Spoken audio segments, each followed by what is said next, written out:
नमस्कार मित्रों। कई बार क्या होता है, हम इतिहास पढ़ते हैं और इतिहास में हमें पता नहीं होता है कि हम बोलते हैं कि वहाँ उस दुर्ग में या उस किले में साका हुआ है या उस जगह जौहर हुआ है या केसरिया हुआ है। केसरिया करना तो हमें पता ही नहीं होता है कि जौहर क्या होता है, केसरिया क्या होता है। और ये इतिहास में बहुत महत्वपूर्ण चीज़ है। अगर हमें पता ही नहीं है कि केसरिया क्या है, जौहर क्या है, तो हमें इतिहास कुछ भी समझ में नहीं आता और ना हम समझ पाते हैं कि साका होता क्या है। और सीधा सीधा कई बार क्लास में लिखा देते हैं कि चित्तौड़ का साका हुआ या वहां पे केसरिया किया या जौहर हुआ या जल जौहर हुआ, तो हमें वहां पता ही नहीं चलता क्या होता है और ये कंफ्यूज रह जाता है। तो सबसे पहले हम आज देखेंगे जौहर क्या होता है। जौहर होता है एक केसरिया होता है और एक साका।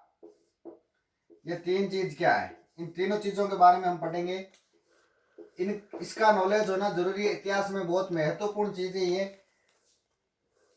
जैसे मान लो कोई दुश्मन की सेना किले पर आक्रमण कर रही है, ठीक है, और राजपूत योद्धा से जीवित लौटने की कोई आशा नहीं है, ठीक है, आशा नहीं है। और न उनको दुर्ग का दुश्मन के हाथ से बचना संभव होता है, ना तो वो दुर्ग बचा सकते और ना ही वो उनको जीवित लौटने की कोई आशंका रहती है कि हम वहां से जीवित निकल जाएं। और तो वो क्या करते हैं, और ना तो वो दुश्मन के हाथों से अपना दुर्ग या किला बचा सकते हैं। तो उस दशा में या उस दिशा में संभव नहीं होता है। तो उस दिशा में क्या करते हैं, स्त्रियों द्वारा सामूहिक रूप से अपने धर्म एवं आत्म सम्मान की रक्षा करने के लिए अग्निदाह करने की प्रथा जौहर कहलाती है। क्या कहलाती है? जौहर कहलाती है। अग्नि में कूदकर वो जौहर कर लेती है। क्या है, जौहर करने के बाद जैसे कभी कोई दुश्मन किले पे आक्रमण करता है, जौहर करने के बाद राजपूत जो योद्धा थे वो निश्चित हो जाते, उनको कोई टेंशन नहीं रहती पीछे कि वो क्या करते थे, अग्नि में स्त्रियां कूद जाती थी, वो जौहर होता था और वो पूरा सामान वामान जला देते थे जो सोना वगैरह। तो उनको कोई डर नहीं रहता था पीछे कि पीछे कोई रह जाएगा या, तो वो निश्चित होकर युद्ध लड़ते थे, ठीक है। तो क्या होता है, जौहर जब शत्रुओं के आक्रमण के समय राजपूत योद्धा के युद्ध से जीवित लौटने का कोई आशा नहीं रहती थी और न उनके दुर्ग का दुश्मन के हाथ से बचना संभव होता था, ठीक है। तो उस दशा में किले की स्त्रियों द्वारा सामूहिक रूप से अपने धर्म आत्म सम्मान की रक्षा के लिए वह अग्निदाह की प्रथा जौहर कहलाती थी। अग्नि में कूदकर वो अपनी जान दे देती थी और उसे जौहर कहते थे, ठीक है। अब केसरिया क्या होता था? केसरिया वो होता था राजपूत योद्धा पराजय की स्थिति में शत्रु पक्ष पर केसरिया सापा वस्त्र धारण कर टूट पड़ते थे और अपनी मातृभूमि की रक्षा शहीद हो जाते थे, वे केसरिया कहलाता था।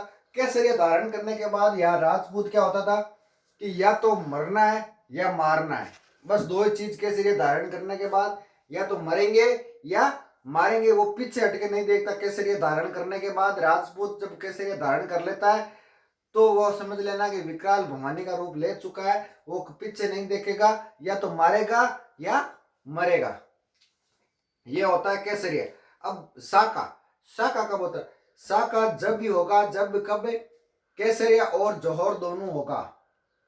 जौहर तो महिला करती है, केसरिया पुरुष करते, तो ही साका होता है। जब दुश्मन द्वारा किसी राजपूतों के दुर्गों पर आक्रमण किया जाता है तो राजपूत केसरिया धारण करते थे तथा राजपूत वीरांगना जौहर करती थी, ठीक है। जब कोई दुश्मन दुर्ग पर आक्रमण करता था तो राजपूत जो पुरुष होते थे वो तो केसरिया करते थे और राजपूतों की जो पत्नियां थी, जो महिला थी, वो क्या करती थी, जौहर करती थी। या तो जल जौहर मान लो या अग्नि जौहर मान लो, ठीक है, अग्नि जौहर मान लो, वे साका कहलाता था, ठीक है। जब दुश्मन सेना किले पर आक्रमण करे तो पुरुष तो केसरिया करते थे, महिला क्या करती थी, जौहर करती थी।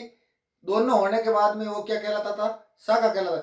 इन दोनों क्रियाओं में से यदि कोई एक क्रिया नहीं होती तो वो क्या कहलाता, अर्ध साका कहलाता। क्या कहलाता? अर्ध साका कहलाता। जैसे जैसलमेर का अर्ध शाखा कहलाता है। जैसलमेर में 2.5 शाखा हुए हैं, चित्तौड़ में 3 हुए हैं, जैसलमेर में 2.5 हुए बता दिए, गागरोन में सिवाना में 2-2 हुए हैं, जालौर व रणथंभौर में 1-1 हुए हैं। ठीक है। उसके बाद एक चीज आती है सत्ती प्रथा। क्या आती है? सत्ती प्रथा। ये भी हमको देखने को मिलती है कि सत्ती प्रथा क्या होती है। और कई बार मेरे को भी है ना, 1-2 बार किसी ने क्वेश्चन पूछा कि सत्ती प्रथा क्या होता है, तो मैं सत्ती प्रथा बता देता हूँ क्या होती है। सत्ती प्रथा मर्द, जो मर्द पति होता है, जो मृत्यु हो जाती है किसी इंसान की, और उसकी पत्नी उसके पीछे सत्ती होती है। मर्द पति के साथ उसकी पत्नी स्वर्ग प्राप्ति के लिए अपनी इच्छा से जीवित रूप में सती हो जाती है।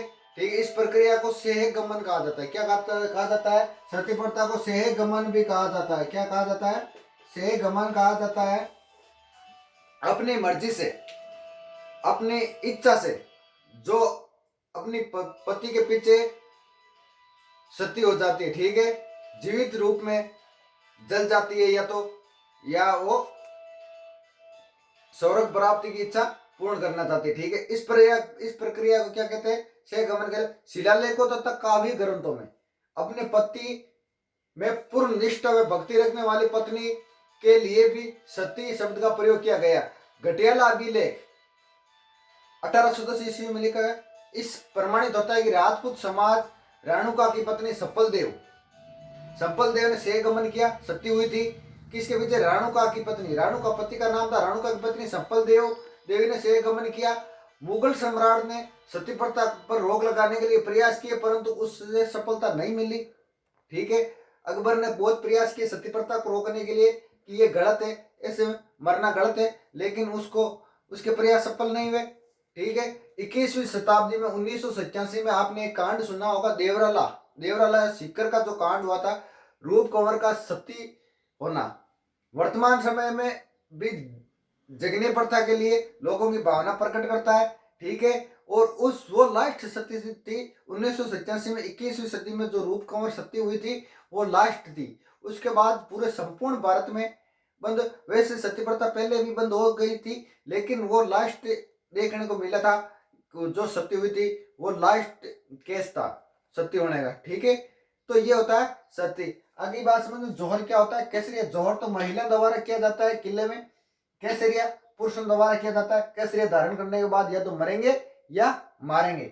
जोहर करने के बाद क्या, महिला जोहर करती थी तो पीछे कोई महिला वगैरह नहीं रहती थी, तो राजपूतों को क्या डर नहीं रहता था कि पीछे कोई रोने वाला भी है। शाखा, ये दोनों होने के बाद शाखा हो जाता। और सती मर्द व्यक्ति के पीछे उसकी पत्नी जीवित अपनी इच्छा पूरी करने के लिए जीवित सती होना, उसे सती कहते हैं। ठीक है। ठीक।